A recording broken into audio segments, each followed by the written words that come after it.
Hello everyone, my name is Steve Prokop and my topic is concussion safety. And the question that I'm going to be focusing on today is, should youth athletes stop playing their sport after one concussion?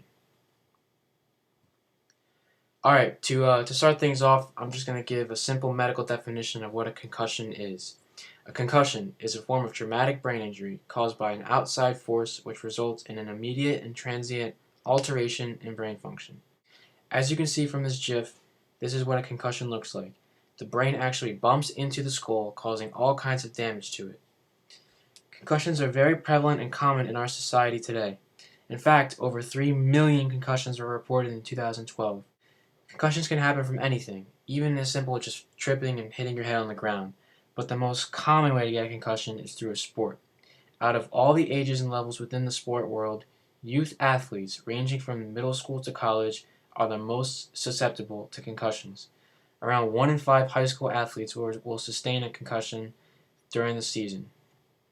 This is because the brains are not fully developed and the kids playing are not professionals with years of experience. Concussions give many short-term and long-term effects that affect the athlete for the rest of his or her life. Moving on to some topic analysis. Concussions occur in many sports, but the most common are football, hockey, and soccer. In football, a player gets one from constant head-to-head contact, as you can see in the photo on the left. A hockey player gets one from player-to-player body checks or accidental hits to the head, and soccer players mainly get it from heading the ball or two players colliding. These concussions always give short-term symptoms which include headache, dizziness, brain fog, ear ringing, nausea, fatigue, and much more. Sometimes concussions even give long-term symptoms which include confusion, trouble concentrating, memory loss, depression, sleep disturbances, and personality changes. Now, it's important to keep in mind that the long-term symptoms come after more than one concussion, and that's just important to remember when thinking about this question. This topic is a social issue not only because of the high number of student athletes who get concussions each year, but because there is no central consensus when it comes to a solution. There are many different perspectives and opinions about how they should be treated and dealt with. Within these perspectives, there is a clear division between both what is okay and what is not okay.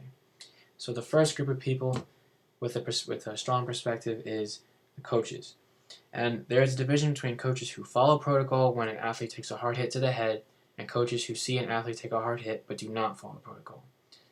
For this, they keep him in the game for selfish reasons or team selfish reasons. The next important group that has a perspective are the parents.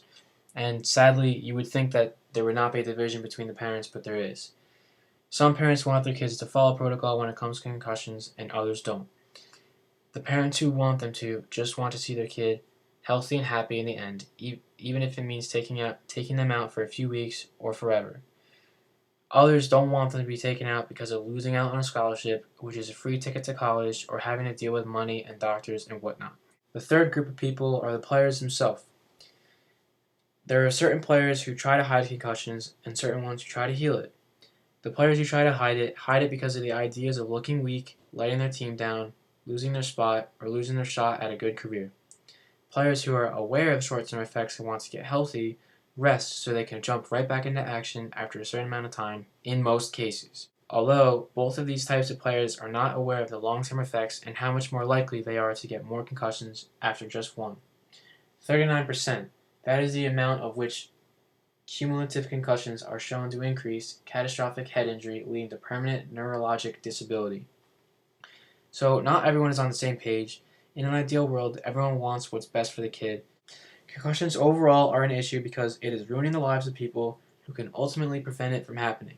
People choose to play these sports and they know they're at risks they know that they're at risks like this. Concussions happen from an outside force. They happen by chance. No one is ever asking for a concussion. It just happens to them. Even though they are not meant to happen, they still do because it is almost inevitable when playing these certain sports. Moving on to ethical analysis. So the ethical system that I have decided to focus on is Catholic social teaching. And I chose this because I felt that this is the system that is the most relatable to concussions. Catholic social teaching is a group of Catholic doctrines that essentially support human dignity and common good.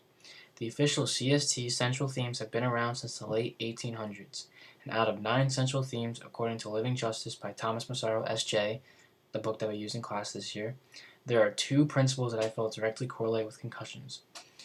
The first one is called the dignity of every person, and the second one is the option for the poor and vulnerable. The dignity of every person is about the Catholic Church claiming that human beings have great worth and human dignity. One of the main points to this principle is that every single human is made in the image and likeness of God. Being found in the book of Genesis, we reflect the image of God in our minds and bodies. Therefore, we should take pride and dignity in how God created us, not doing anything harmful to change that image. Playing dangerous sports is already risking that, so after one harms himself with one concussion, the risk becomes even bigger. We should also understand that humans deserve care and attention in all stages of our lives. This includes the stage after getting a concussion. Ultimately, our brains and bodies were not created by God to bang into things. Therefore, anything we do to risk that is bad, but it is even worse when we actually get a concussion. Going further and taking the bigger risk, harming oneself after one concussion, can be considered crossing the line. In this sense, a concussion can be a warning to stop doing whatever is being done. Humans should always be cared for, and the main goal is to stay healthy. So, if that means sitting out of a sport for the rest of one's life because of overall health, then that's what can be done. The second principle that I want to focus on is option for the poor and vulnerable. This principle is all about people in the church reaching out to the poor and fulfilling God's responsibility of doing everything they can to help people who can't necessarily help themselves. When it comes to concussions, the youth person who actually got a concussion is considered the poor and vulnerable because most of the time the decisions about his health are out of his control. There are many different scenarios that can play out. So the people that take control of these decisions are either parents, trainers, coaches, doctors, or anyone that's older than the youth. And no matter what, these people will be in charge of the decisions, so it's out of it's out of his control. So basically, to conclude, after reviewing Catholic social teaching, I think that the Catholic Church would believe that going back to a sport after one concussion is morally wrong. It is ultimately going against God because it is going against the body and life that God had given us. Getting concussions slowly destroy and tear down the body and life that was given to us. So the last thing I'm going to be talking about here is a solution. So while there are many things being done at the current moment, there are numerous precautions that one can be taking to prevent a concussion. Some include wearing a helmet and mouthguard. A helmet and mouthguard both absorb the shock of an impact to the head, while also stabilizing the neck and head in place. There are also actions that can be done after a concussion to try and get healthy again. The first and biggest thing is resting until the symptoms have gone away. The next phase is following a certain physical protocol. If this protocol has failed, however, which would be experiencing symptoms throughout any of the steps, the participant has to wait a certain amount of time before he can do the protocol again. And this protocol can be done numerous times, so the time will be weighted, and then it can be done as many times as they want to get better. So, like I said before, when it comes to concussions, there is a specific protocol for each organization, and every organization does things a little differently, but they all follow the same general steps, which are shown in this picture here. Anytime the participant feels any symptoms while doing any of these steps, he has failed a test.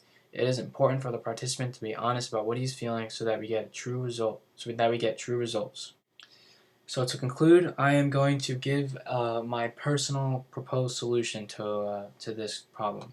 So my solution is that the participant should have 2 tries for the protocol, and if failed more than 2 times, then the participant should be done with sports. Now, I've had 1 concussion in my life, and I've had to go through this protocol.